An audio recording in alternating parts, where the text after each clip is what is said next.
Ha guys, let's get more news about Warriors, but first don't forget to subscribe and leave your like. Stephen Curry gets mad after adult fan took shoes he gave to a child. Stephen Curry stood up for a young fan who he gave his shoes to after an adult fan tried taking them from the child. Stephen Curry is arguably the most popular basketball player amongst kids right now, as his shooting stroke has inspired a generation of fans in the last decade who idolize him. Curry often gives away his worn shoes to young fans attending games, which is what he did after the Golden State Warriors defeated the Minnesota Timberwolves 113-103 on Saturday night. Unfortunately, an adult fan tried taking the shoes from the kid, prompting Curry to yell into the stands to ensure the shone were returned to the fan he gave them to. No, give it to him, the kid. You've got to be a genuine low-life as an adult if you try taking shoes from a kid at a basketball game. I am surprised the fans and attendants didn't help.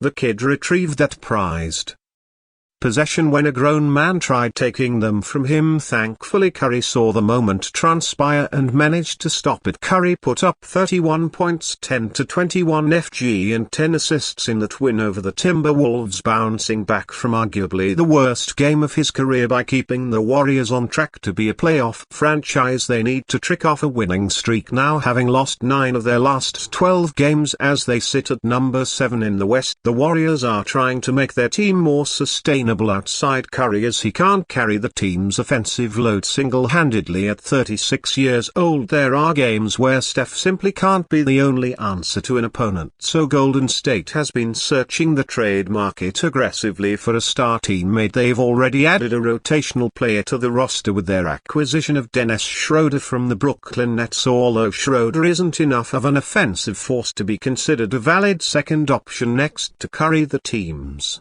pursuit of Paul George and Lauri Markkanen failed over the summer, but it might have been a blessing in disguise given the poor seasons both forwards are having. They're currently heavily rumored to make a trade for Jimmy Butler and are considered the only likely destination for LeBron James if the forward were to request a trade mid-season. Warriors fans lamented Klay Thompson for most of last season, but his 17.9 PPG average last year would be higher than any non-Curry Warrior this season, proving that their attempt at replacing Klay through depth hasn't worked out perfectly yet. If the Warriors can package those depth pieces like Buddy Hield and Kyle Anderson alongside Jonathan Kuminga, if they're willing to trade him to add more pieces, the decision to move on from Klay will look great. But the Warriors right now are still missing a shot maker alongside Curry, which they'll look to acquire in the market. Preview: Warriors take on Pacers in Chase Center. The Golden State Warriors have done it again, getting back into the wind column after a victorious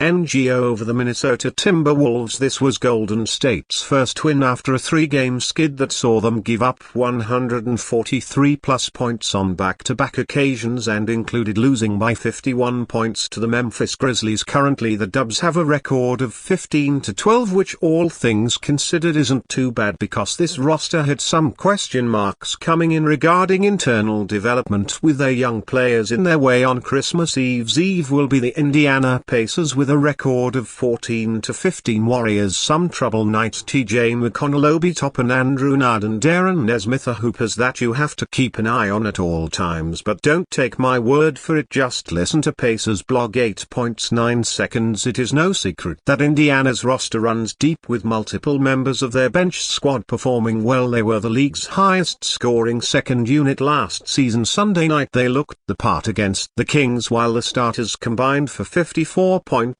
The Pacers bench outscored them by putting up 58 points themselves. Sacramento's bench scored less than 30 points. Pacers are healthier and starting to find a rhythm. 4 straight wins and 5 of their last 6. They were plus 27 in the second half to beat the Kings 122-95. 7 in double figures. Sabonis had 17-21 STS for South. Warriors are figuring out their own bench issues, currently second in the league and reserve, scoring at 47.3 points per game. They're 18th in bench FG%, which may have something to do with the fact that they also lead the league in most three-pointers attempted by bench players at just under 18 per game. Chuck them up and see what happens. Guys who you got, Pacers or Warriors? Warriors, they're finding their groove. We're back for another betting prediction and pick in the NBA as we head to the Western Conference for the third meeting between these two squads. The Golden State Warriors 14-2 will take on the Minnesota Timberwolves 14-12 as both teams sit adjacent in the Western Conference